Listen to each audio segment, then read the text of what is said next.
Welcome to this brand new series of talks on capital allowances. My name's Ray Chiddell and I've worked in this field of capital allowances really throughout my professional tax career. I trained with the Revenue many years ago, then I worked in the profession, subsequently very much as an author, and in recent years I've worked also as a publisher of tax books. The aim of this series of talks is to cover pretty much the full range of capital allowances issues, but with a particular focus on plant and machinery allowances. So we'll cover fixtures in property, including integral features.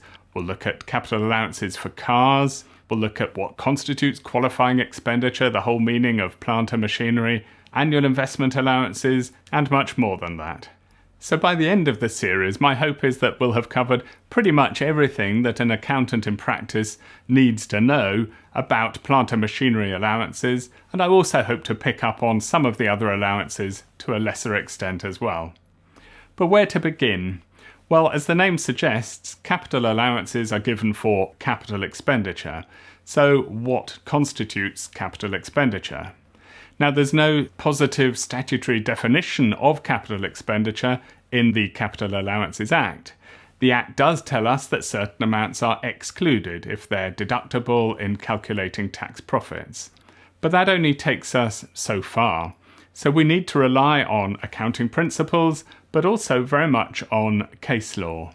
Now, there have been dozens of cases that have touched on this distinction between capital and revenue expenditure, but one or two inevitably emerge as the key cases to which others often refer back. Lord Cave, in the Helsby Cables case, said that when an expenditure is made not only once and for all, but with a view to bringing into existence an asset or an advantage for the enduring benefit of a trade, I think that there is very good reason, in the absence of special circumstances leading to an opposite conclusion, for treating such an expenditure as properly attributable not to revenue but to capital. So really we can see that Lord Cave brings out two tests.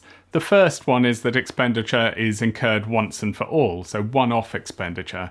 Now that's actually of lesser importance in practice in defining what is capital in nature. But the really key part is where he says that capital expenditure brings into existence an asset or an advantage for the enduring benefit of the trade.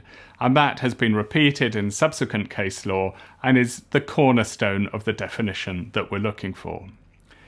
But not all capital expenditure qualifies for capital allowances. So to be capital is a condition, but it's not sufficient in itself. In fact, the Capital Allowances Act contains a whole series of different regimes for different types of capital expenditure. Part 2 of the Act deals with plant and machinery allowances, and that's what we will be most concerned with. We also need to pick up on Part 1, the introductory sections, and on 2 parts at the end of the Act that deal with more general matters.